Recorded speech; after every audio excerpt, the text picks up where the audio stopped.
My daughter-in-law begged me to come home for the holidays. After an 8-hour overnight bus ride, I finally arrived. When she opened the door, there was no greeting, no hug, only a sentence. "Please take care of my cats. We're going on a family vacation." My son laughed and said to the cats, "Don't pee on her clothes, okay?" They all laughed. I only smiled and said one sentence, and that was the moment everything went crazy. My daughter-in-law kept whispering to herself, "No, no, no, this can't be." Before the story begins, please write in the comments which state or city you're watching from. Don't forget to like and subscribe so the channel's Stories with Meaning can continue to grow and bring you more meaningful stories. 8 hours on a night bus is not a short time. At 69 years old, my back started protesting by the third hour. My left knee throbbed, and the cold air from the bus vents pierced straight into my bones. Whenever the pain crept up to my head, I lowered my gaze to the old phone in my hands and reread the message that had made me brave enough to come. "Mom, we miss you so much. You have to come for this holiday. A complete family vacation." My name is Helena. Since my husband passed away more than a decade ago, I've lived alone in a small house on the outskirts of town. Long holidays usually mean instant noodles twice a day and falling asleep in front of the television. So when Clara, my daughter-in-law, sent that message, it felt like someone had opened a window in a suffocating room. I replied slowly. My thumbs aren't as quick as they used to be. "I can come, dear, but it's a long trip. Are you sure it won't be a burden?" The reply came almost instantly. "Oh, Mom, you're never a burden. The kids can't wait to see you. Lucas misses you so much, too." Seeing my son's name on the screen warmed my chest. My only child, the boy I used to carry with me while selling fabric door to door, the boy who I woke up before dawn and forced to study even when his eyes were still glued shut with sleep. The boy who in recent years felt like a stranger whenever money became part of the conversation. The bus stopped at a roadside rest area. Other passengers got off, some smoking, some rushing to eat. I stayed seated, massaging my knee. Outside, a small family stepped out of their car. A grandmother walked hand in hand with her grandchild. "Grandma, can we get fried chicken?" the child asked loudly. The old woman laughed. Her wrinkles somehow made her smile even sweeter. A tiny sting of envy brushed my chest before I pushed it away. God willing, soon I'll be holding my own grandchildren's hands, I told myself. I remembered the night Lucas had a high fever as a child. His father was away working. We barely had any money. I carried him through heavy rain to the clinic, my cheap sandals almost falling apart. Inside, he gripped my hand tightly and whispered, "Don't leave me, Mom." That night, I promised I never would. I remembered his wedding day. Clara looked stunning in white, smiling brightly for the cameras. I stood beside them in a borrowed maroon dress. She whispered to me, "Thank you, Mom, for raising Lucas." Back then, I thought all my sacrifices had been repaid. Years later, things slowly changed. Lucas called less. Visits only happened when loans were needed.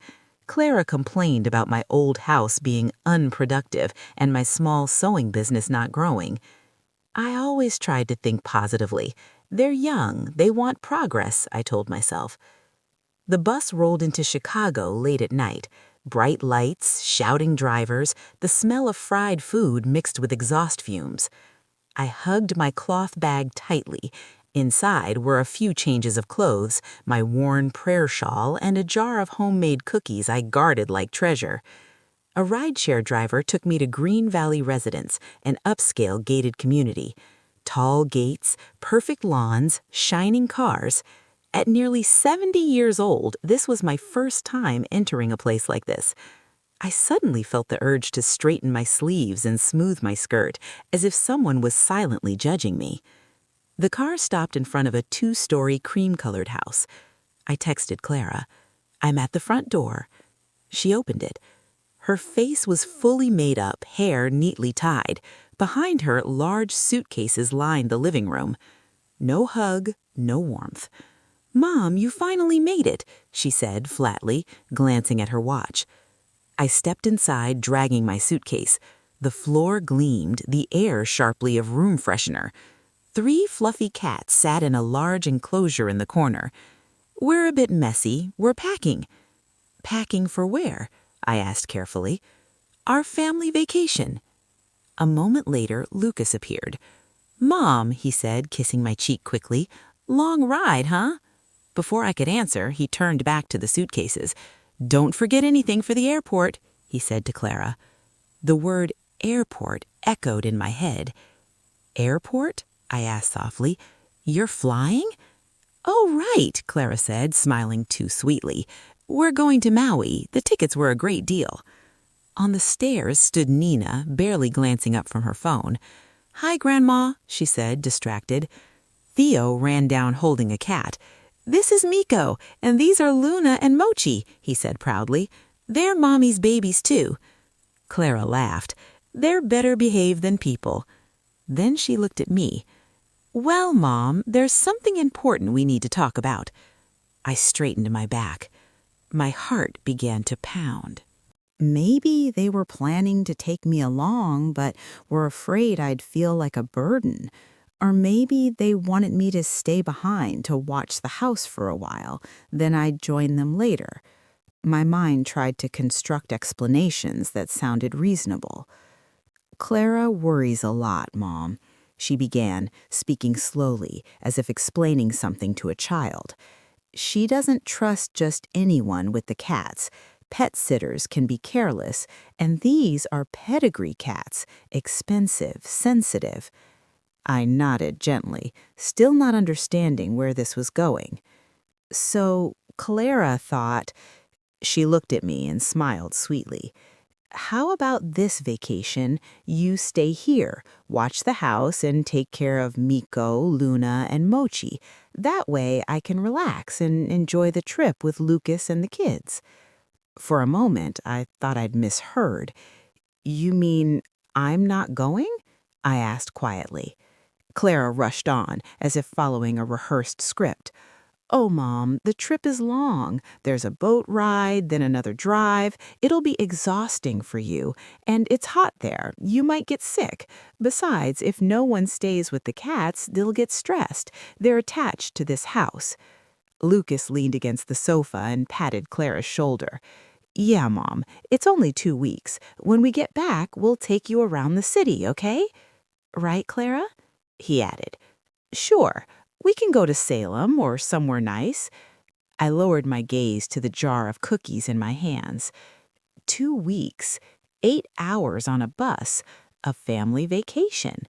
So that was what family vacation meant. They left. I stayed behind to care for 3 cats whose feeding schedule was more organized than their owners' lives. "Why didn't you tell me from the beginning?" I asked softly. My own voice sounded unfamiliar to me. "If we told you, you would have refused. At least this way you came. And honestly, Mom, this is a vacation for you, too.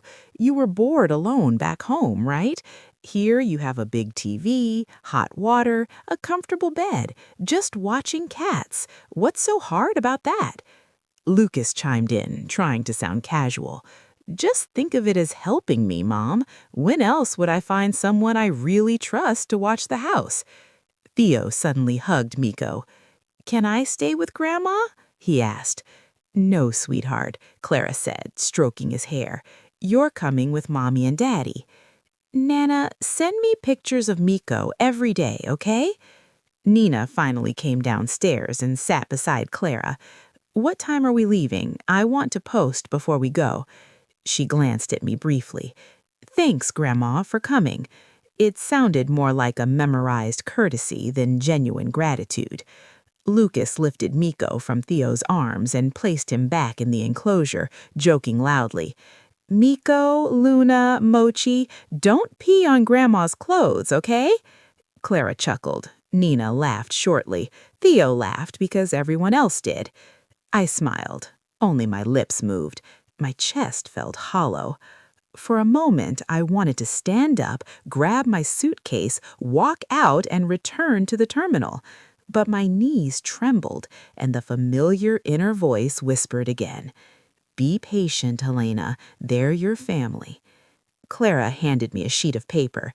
"This is the cat's feeding schedule, Mom. Morning at 7, noon at 12, evening at 7. These are the vitamins. This is wet food. Don't mix them up. If anything happens, call me, but not too often. Signal on the boat will be bad." I accepted the paper. Neat handwriting, carefully organized.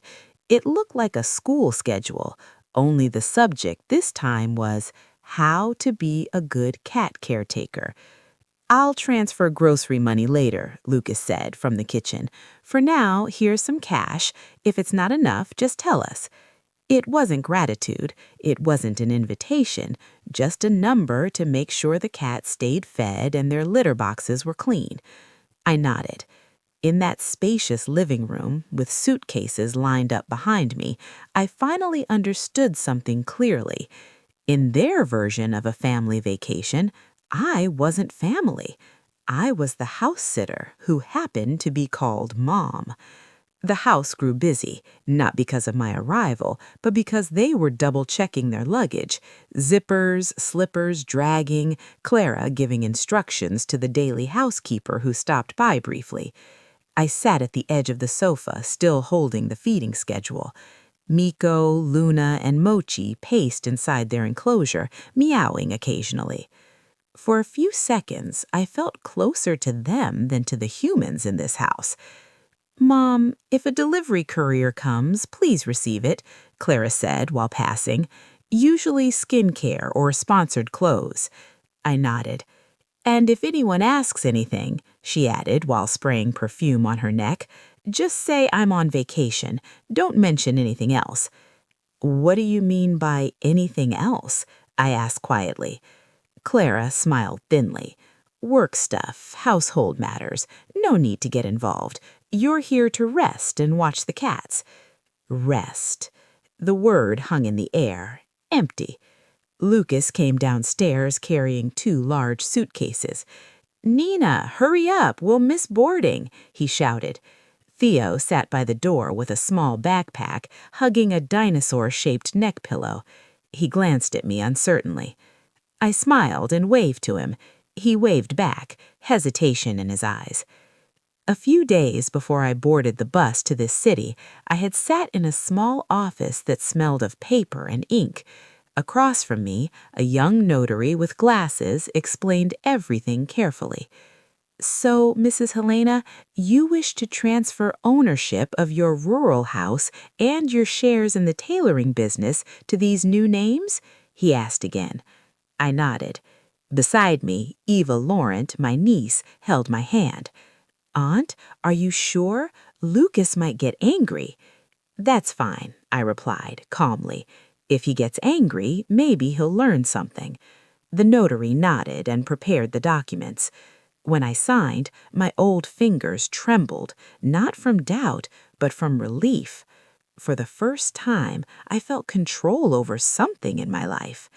Back in Lucas's living room, that memory felt like a warm stone in my pocket, quiet but undeniably there.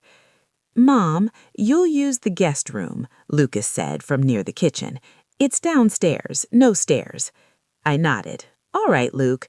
If anything happens, just text Clara. But don't make a fuss. She wants to enjoy her vacation." Clara adjusted her shawl in front of the mirror.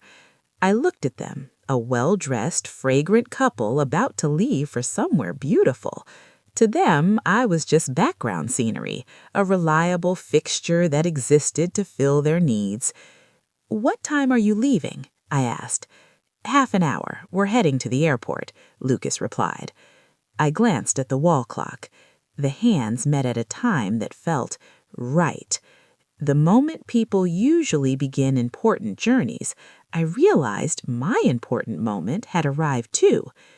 Clara handed me several bills. "Here, Mom, for groceries for a few days. If it's not enough, I'll transfer more. You don't eat much anyway. Just make sure the cats don't lack anything." I accepted the money. It wasn't small, but not large for them either. To me, it felt like a signature on an unspoken contract. We pay you to stay. I stood up slowly. My knees protested, but this time I ignored them. "Lucas?" I called. "Yes, Mom?" "Clara?" "Yes?" she answered, her tone impatient. I looked at them both. "Are you sure you want to go?" Clara laughed lightly. "Of course, Mom. The tickets are bought. The suitcases are ready." "That's not what I mean," I said softly but clearly. "Are you sure you want to go like this?" "Like what?" Lucas frowned. "Why do you always make things dramatic? We're just asking you to watch the house and the cats, not forcing you into hard labor." Clara nodded quickly. "Yes, Mom, don't make this heavy. We trust you. That's why we're leaving the house with you. That's trust." I smiled faintly. "Trust," I repeated. Nina and Theo stood by the door with their shoes on. The rideshare driver had messaged, waiting at the gate. The living room filled with small noises, notifications, zippers, hurried footsteps. In the middle of it all, I lifted my head. I straightened my back. For the first time in a long while, I didn't lower my gaze when I spoke. "Yes," I said calmly. "I'll watch the house. I'll take care of your cats. After all, none of my assets legally belong to you anymore." Silence, as if someone had muted the room.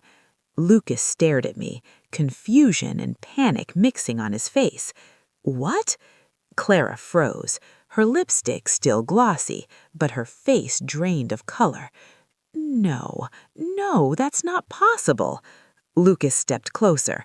"Mom, don't joke like this. This isn't funny." "I'm not joking," I said calmly. "You want a vacation? Go ahead. Consider this the last one funded by what little strength I had left. From now on, stand on your own feet."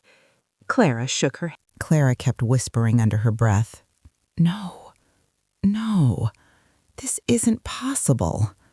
Nina looked stunned. Theo clutched his dinosaur pillow, confused.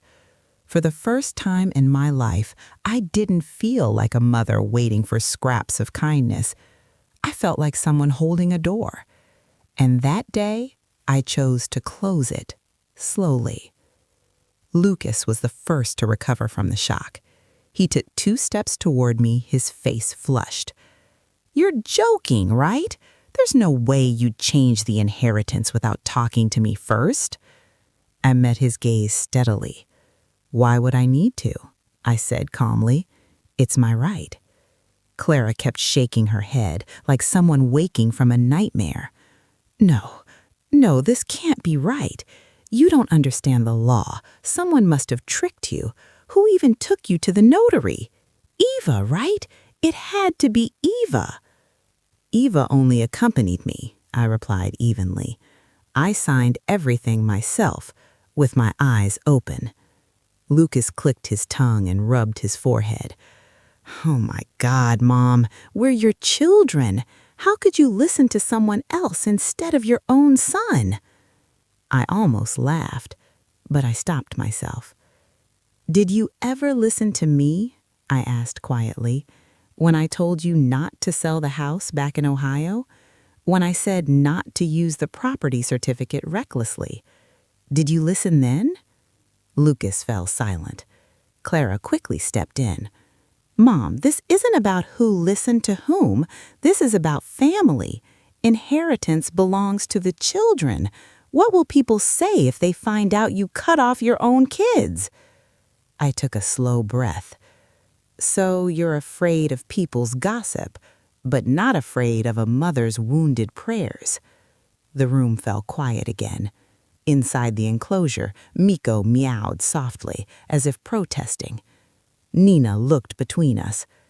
"Dad, what does Grandma mean? What inheritance? I don't understand anything." "Stay out of it," Lucas snapped reflexively. Theo hugged his dinosaur pillow tighter. I saw fear in his eyes, and for a moment I wanted to pull him into my arms to shield him from all of this. "Believe it or not," I said calmly, "the documents are legal. Your names are no longer there. If you want to be angry, go ahead. I won't stop you. But if you're going to the airport, you're already running late." Clara seemed to remember suddenly. She looked at her watch, then at Lucas. "Luke, what do we do? This is serious. Are we really still leaving?" Lucas looked restless. "The tickets, the hotel, it's all paid for. If we cancel now, it's all gone. And if this is real, we can deal with it later. We can fix it." "Fix how?" Clara cut in sharply. "If the documents are already changed, if the property certificates aren't in our hands anymore, do you think it's that easy?" I stood up, suddenly exhausted watching them argue about money. "Canceling the trip won't change anything today. If you want to go, go. If you want to stay, stay. But what's written on those papers won't change just because you're shouting." Lucas rubbed his face roughly and stared at me for a long moment. "Fine," he said finally. "We'll go. But Mom, we'll talk about this again. We won't stay silent." "Neither will I," I replied calmly. Clara bit her lip, grabbed her bag with a sharp motion. "Come on, Nina. Theo, we're leaving," she said curtly. Nina still looked confused, but she obeyed. Theo walked toward me, hesitantly holding the hem of my blouse. "Grandma, you're really not coming?" he asked softly. I stroked his hair. "Not this time. Be careful on the trip, okay? And behave." He nodded, his eyes glossy. "I'll video call you." I nodded. "If the signal's good." They left one by one. Lucas paused at the doorway and looked back. "When we get back, we're going to the notary," he said, "so everything is clear." "Please do, so everything is clear." The door closed. The sounds faded, suitcases rolling, the gate opening, the car driving away. The house, once noisy, became suddenly quiet. Only the ticking clock and the soft patter of cat paws on wooden floors remained. I stood in the middle of the living room and closed my eyes briefly. A strange relief rose slowly inside me, mixed with a pain that still felt warm. "Well then," I murmured to Miko, who was sniffing my shoe, "it's just the two of us now." I put my bag and suitcase into the guest room. The room was neat, white sheets, a large wardrobe. I placed the cookie jar on the small table. The idea of offering those cookies as a welcome milk now felt almost absurd. After praying and taking a deeper breath, I returned to the living room. I opened the refrigerator, checking for food. That's when I noticed a slightly open drawer beneath the TV. Inside was a thick photo album. I pulled it out, sat on the sofa, and opened it. First page. Lucas, Clara, Nina, and Theo in front of the Green Valley residence gate, waving at the camera. Next pages. Photos at malls, restaurants, beaches. I flipped through slowly. Theo's 5th birthday, complete with a large cake and a clown. Nina's middle school graduation, blue gown, wide smile. In every photo, they looked complete. There was no me. Not just missing from the pictures, my name wasn't even mentioned in the captions. Family time, perfect family moments, a complete family of 4. The words felt like slaps. My fingers stopped at one photo. Lucas and Clara stood beside an elderly woman with her hair neatly tied back, smiling brightly. The caption read, "Mom, Clara visiting, my mother-in-law, captured beautifully." Lucas's biological mother was absent. I closed the album with a soft thud. My chest tightened, but no tears fell. Perhaps they'd been held back too long. Now all that remained was dryness and heat. On the corner table, a clear plastic folder peeked out. Curious, I pulled it free. Inside were copies of my ID, family records, and the certificate of my old house in Ohio. Behind them was a document titled Power of Attorney to Sell Property. My eyes locked on the text. I, Helena, grant full authority to my son Lucas to sell the rural property at the stated price. The funds will be used to purchase new assets under the names of Lucas and Clara. My name was printed at the bottom, the signature line still blank. Beside it, I saw pen marks crossed out as if someone had made a mistake and dragged a long line through it. They were ready. All they needed was a pen in my hand, and the house would be gone. My hands trembled. I remember when Lucas came to the village asking for the certificate just for a bank guarantee. "It'll be returned once everything is settled," he said. I trusted him. I even ironed the document before placing it neatly in a folder. And here, in this city, that same certificate had been copied, used to prepare papers behind my back. I sat down again, the folder on my lap. I wanted to scream. Instead, only a long sigh escaped. So all this time, I was just a walking wallet for you, Luke? The mother you proudly posted on social media while quietly planning how to erase her. My phone buzzed. A message from Eva Laurent. "Auntie, did you arrive at Lucas's house? How did it go?" "I'm fine," I typed slowly. "They're on vacation." "The documents at the notary are safe?" Her reply came quickly. "Safe. Everything's locked in the office vault. Even if they challenge it later, your position is strong. They can't push you around anymore." I stared at the message for a long moment. "Thank you, Eva," I typed. "When I get back, let's slowly start setting up that community house." She replied with a thumbs up and a heart. Simple, but it warmed my chest. I put my phone away and closed the folder. One decision was final. No matter what happened after their vacation, the inheritance would never return to people who saw me as a burden.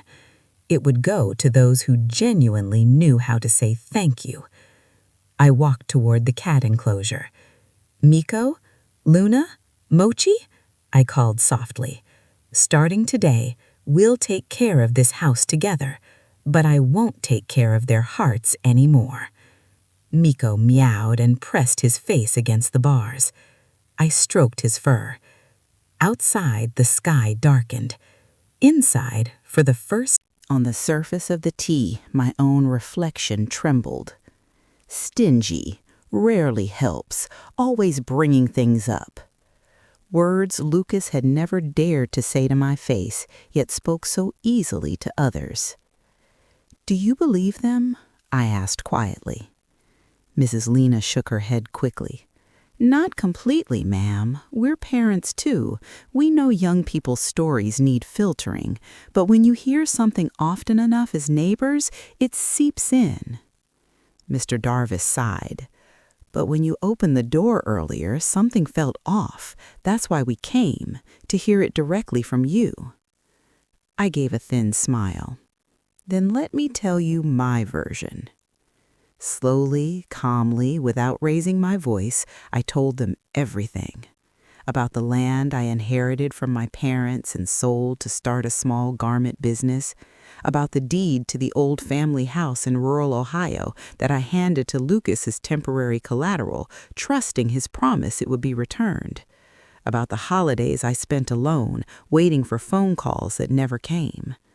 I showed them the clear plastic folder, copies of my ID, family records, and an unsigned power of attorney document. Mr. Darvis read it carefully, squinting. So they prepared a document authorizing the sale of your house without clearly telling you? That's what it looks like, I replied.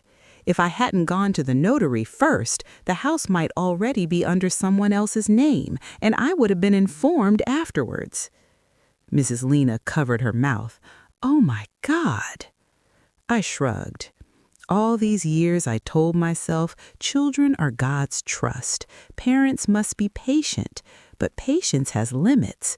Too much patience, and someone drags you straight toward a cliff. Mr. Darvis studied me. So, what will you do now? Like I told them yesterday, I said, the inheritance has been restructured. The rural house will become a transitional home for elderly widows with nowhere to go.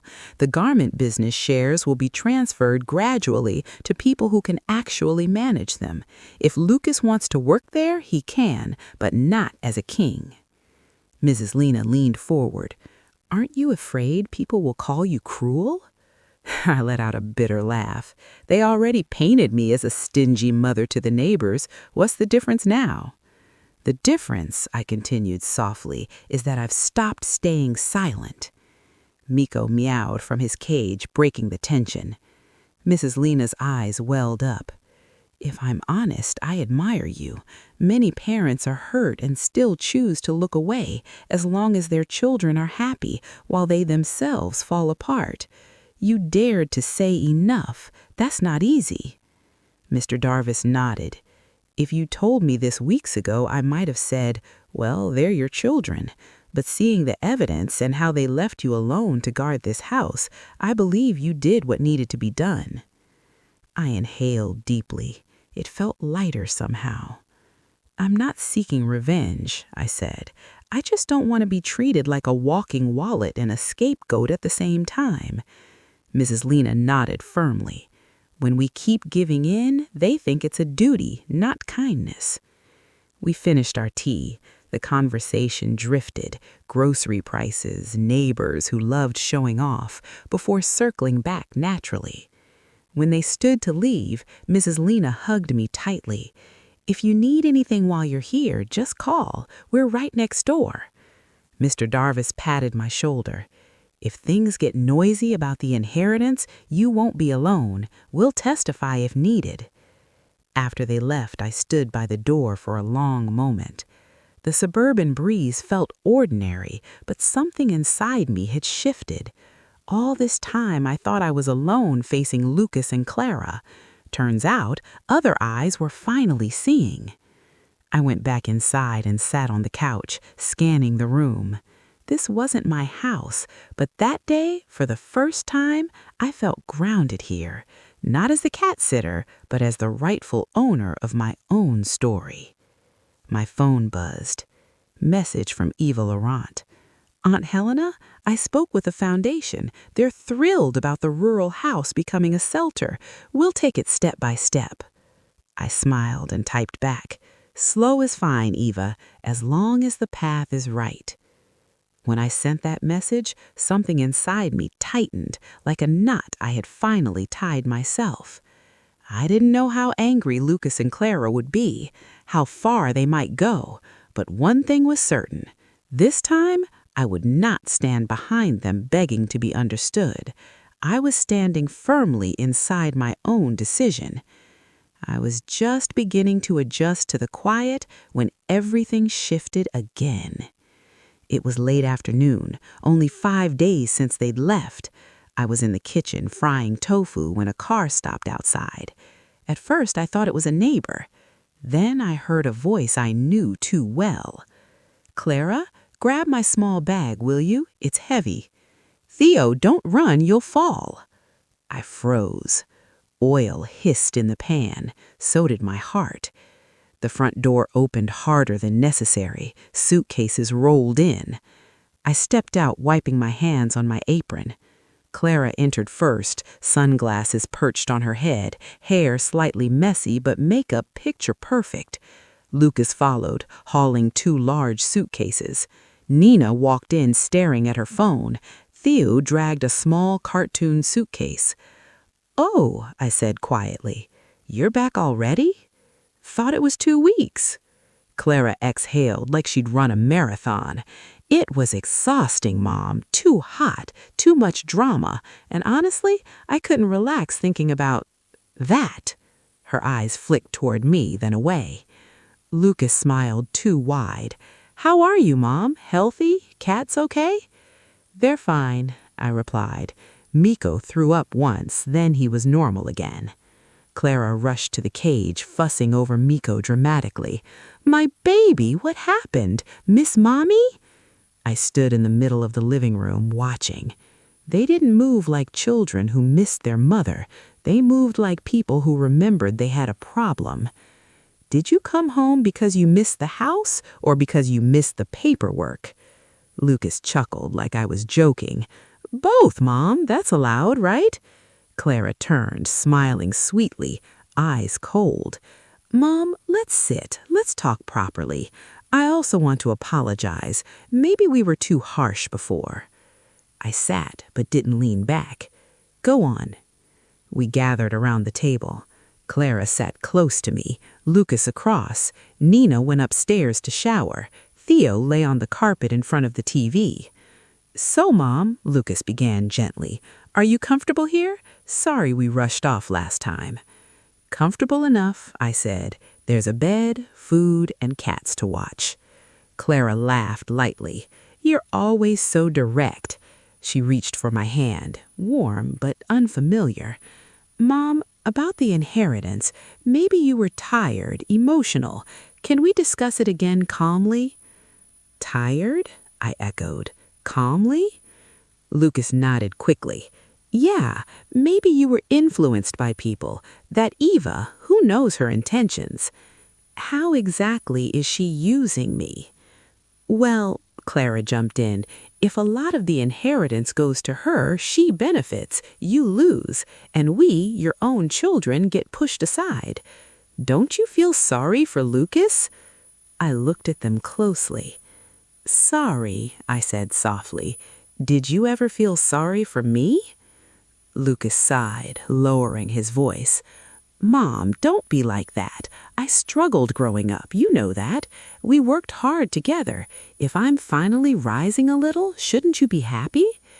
If the inheritance is managed well, we can grow the business for the grandchildren too. But in your plan, the rural house gets sold. The money buys assets under your names. That's a good plan to you? Clara cut in quickly. It wasn't final, Mom. That's why you hadn't signed. We were just preparing possibilities. I grabbed the folder from beside the cabinet and placed it on the table. Possibilities for whom? The papers lay between us.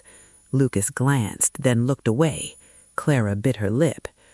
Okay, Lucas said finally. If you don't like it, we tear it up. Done. The problem isn't the paper, I replied calmly. It's how you see me. What am I to you? A deed holder? A signature keeper? Clara inhaled, softening again. Mom, the world is harsh. Everything's about money now. If we don't manage it well, we get crushed. I just want our family strong. You're part of it. That's why we want to manage everything, including your assets, so you don't get fooled. I studied them. The same old fear tactics, as if without them I'd be lost. If you wanted to protect me, I asked quietly, why did you tell the neighbors I'm stingy and stubborn? Who told you that? Lucas asked. Mr. Darvis, Mrs. Lena. They came. I shared my side. Clara slapped her forehead. Oh my God, Mom, that was just joking around. Neighbors exaggerate. Unfortunately, I said, I already believed it. The air tightened. Theo looked up, sensing the shift.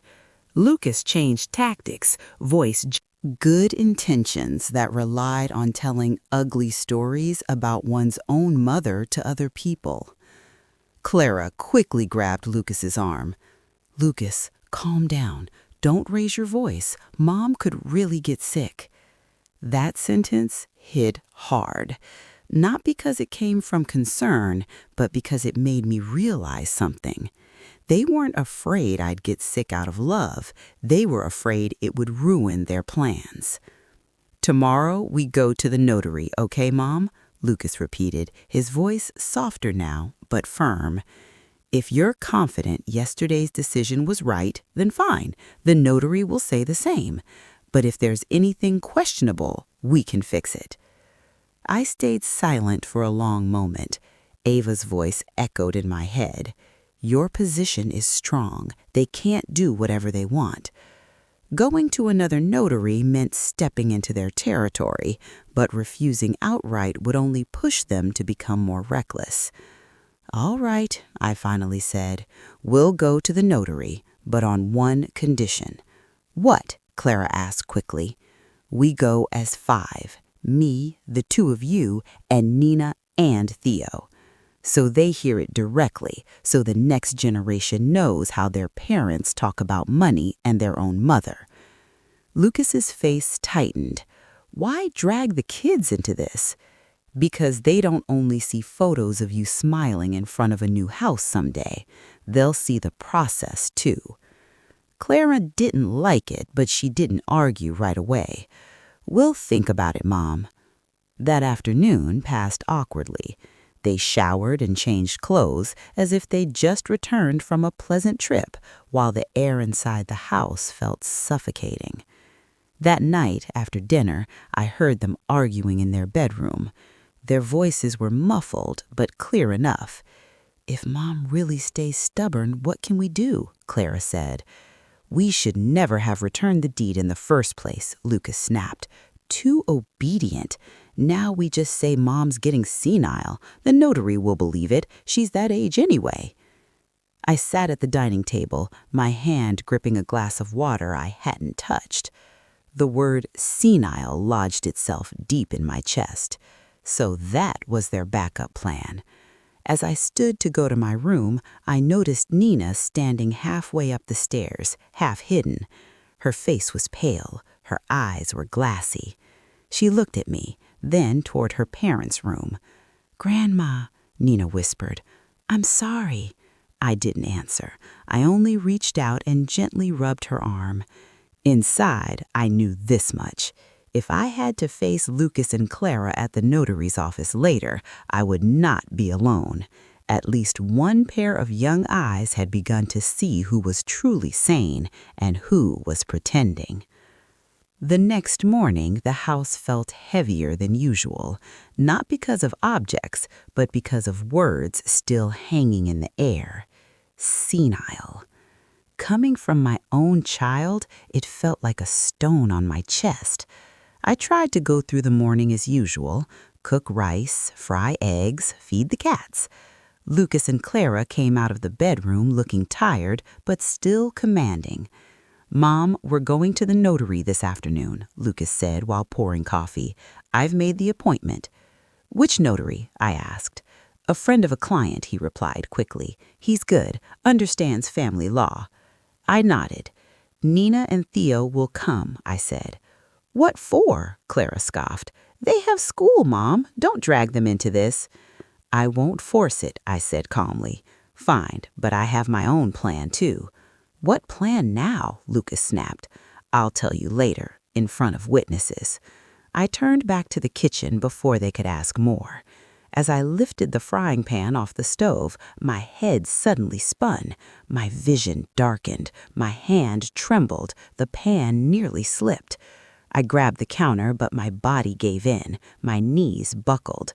The world shrank. The last thing I remembered was tofu scattering and voices fading into a distance. When I opened my eyes, I was lying on the couch. My breathing was shallow. Above me was Nina's panicked face. Grandma, can you hear me? Can you see me? Her voice shook. I blinked, trying to focus. Yes, sweetheart, I hear you. Clara stood nearby, tense. Lucas paced between the kitchen and living room, holding medicine and a glass of water. Drink this first, Mom, he said. Your blood pressure probably dropped. I sipped slowly. My chest still felt tight. I'm fine, I murmured, just dizzy. That's why, Mom, Clara commented flatly. Don't think too much. You're old now. Don't stress yourself.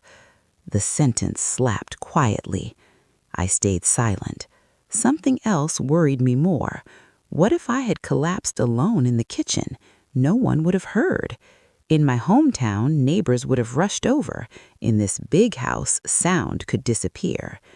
Nina found Grandma, Theo said softly. I thought a pan fell. Nina still held my hand. How long have you been dizzy, Grandma? She asked, eyes wet. Since last night, I answered honestly. A lot has been spinning in my head. Lucas sighed deeply. Mom, if something happens to your health, we all suffer. That's why at the notary later, just listen to their advice so this doesn't become a mental burden. Clara nodded. Yes, don't be stubborn. We just want what's best. Mental burden. That phrase pierced deep. Not because I feared being a burden, but because it was clear in their minds. I was the problem. After they dispersed to get ready, Nina stayed beside me. She stared at me for a long time. Grandma, she said softly, last night I heard Dad and Mom talking about you. I know, I replied. I heard it too. There's more, she hesitated, then pulled out her phone. I didn't mean to. At first, I just wanted to record their voices for fun. She opened a recording file and handed it to me. I pressed it to my ear. Lucas's voice was clear. We should never have returned the deed. Now we just say Mom's getting senile. The notary will believe it. She's that age anyway. Clara's voice followed. Yeah, just say she's not fully aware anymore. Easy. At that age, who's going to defend her? My chest tightened again, but this time not from faintness, from anger and grief tangled together. I handed the phone back to Nina. Why did you show me this? Tears pooled in her eyes. Because I couldn't stand hearing them talk like that. I was angry and scared, so I recorded it in case Grandma ever needed proof. I looked at her for a long time. The girl I thought only cared about social media had quietly found courage. Thank you, Nina, I said softly. You just stood on the right side. She sobbed quietly. I'm sorry, Grandma. I used to laugh along. I joined in when Mom made jokes. I thought it was normal. I never saw it from your side. I stroked her hair and cheek. What matters is you see it now. Grandma doesn't need everyone, just a few who are willing to see honestly. After Nina went upstairs, I picked up my phone. My fingers trembled, not from weakness, but from resolve. I called Ava Laurent. She answered on the second ring. Aunt Helena, your voice sounds different. Ava, can you come to Lucas's house today, before we go to the notary? What happened? She asked, alarmed. They want to take me to a notary they know. They plan to say I'm senile. I need you here. If possible, bring someone from the foundation, and if needed, Mr. Darvis and Mrs. Lena. Silence on the line. Then Ava's voice turned firm. All right, Aunt Helena, I'll handle it. Give me 1 hour. 1 hour later, the house that had felt fully owned by Lucas and Clara began filling with people. Ava arrived first, carrying a thick folder. Then another small car pulled up. 2 people stepped out, a middle-aged man in a simple suit and a woman wearing a night shawl. Aunt Helena, this is Mr. Harris and Miss Ronnie from the foundation. They were at the office and came directly. Soon after, Mr. Darvis and Mrs. Lena arrived too, awkward but ready. Lucas and Clara came downstairs, stunned. What is this? Clara demanded, her voice raising. Why does the house look like a meeting room? I stood in the center. My body was still weak, but I forced my stand steady. Before we go to your notary, I said calmly, I want one thing clear, here, in this house, in front of witnesses. Lucas raised his hand.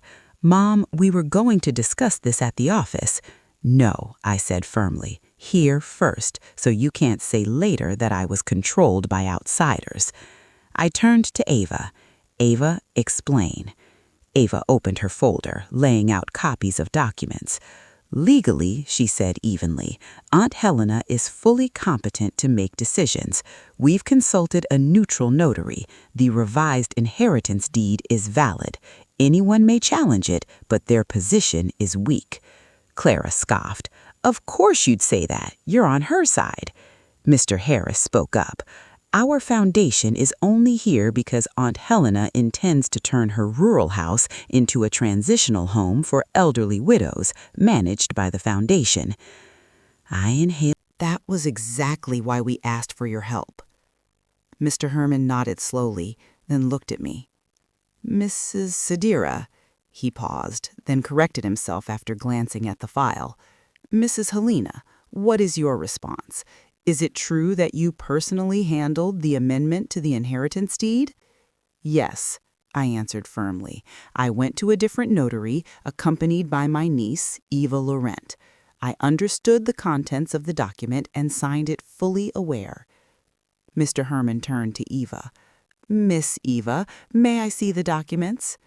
Eva stepped forward and handed him the notarized copies. Mr. Herman read them carefully, his brow creasing slightly.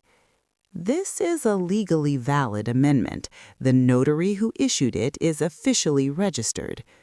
Lucas interrupted, his voice rising just a little. The problem is, sir, we believe our mother has started becoming senile. She might have signed without truly understanding. That's why we're asking for an evaluation. There it was again, that word, senile. It hung in the air. This time, it didn't just strike me, it hit everyone in the room. Mr. Herman looked at me, Helena. Are you offended by that statement, Mrs. Helena? I took a breath, then nodded. A little, yes, but more than that, I'm deeply saddened. Clara quickly cut in. Mom, don't be so sensitive. We're just worried.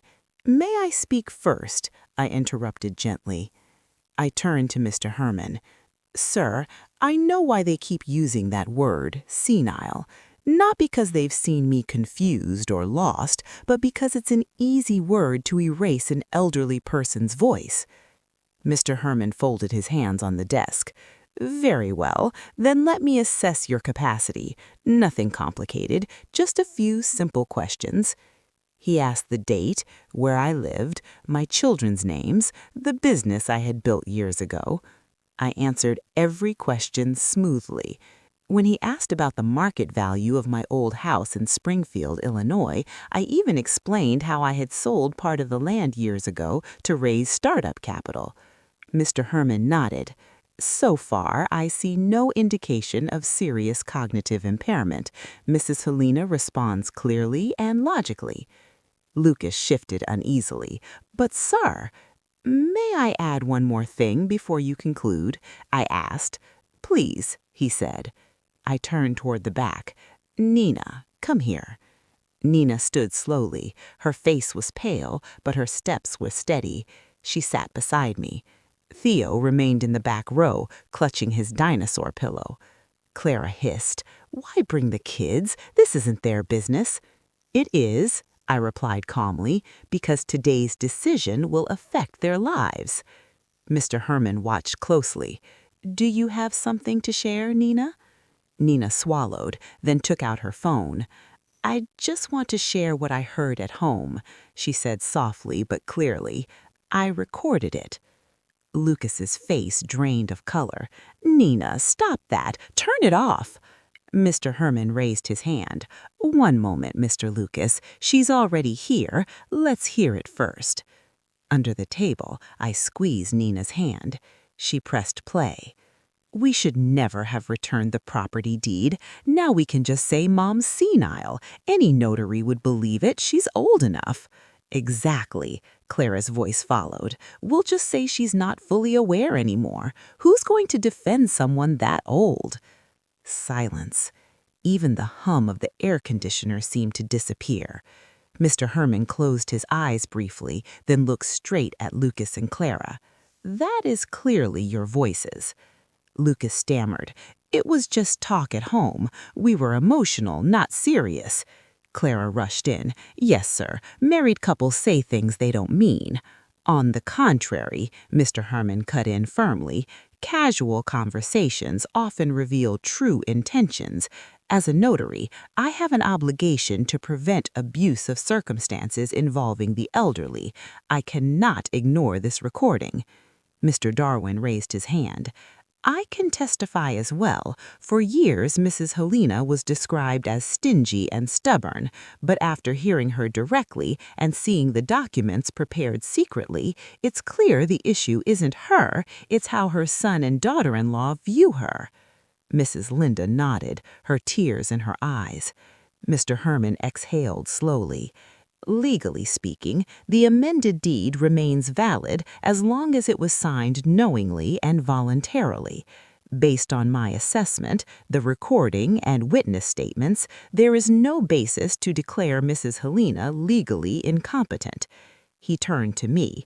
If you wish to maintain the amendment, I cannot and will not force any changes. Clara clutched her head. So what are we then? Biological children who don't matter? I looked at her calmly. You're still my son and daughter-in-law, but that status doesn't automatically entitle you to my assets. You taught me that yourselves. Lucas's shoulders trembled. Mom, if you do this, the business could fall into someone else's hands. What about the old house? What will the kids get? I turned to Nina and Theo. They'll receive something far more valuable than money, I said. They'll learn that respecting parents isn't optional, it's fundamental. Nina broke down crying. Grandma, I promise I'll never treat my parents the way that was done to you. Theo sniffled. I love Grandma. I hugged both of them. Mr. Herman cleared his throat. In conclusion, there will be no changes to the existing inheritance deed. If you wish to challenge it, you may pursue legal action, but I strongly suggest repairing your family relationship first. Lucas looked at me, eyes red. Mom, please reconsider. I shook my head. I've been thinking for years, Luke. I stayed silent too long. That's how we got here.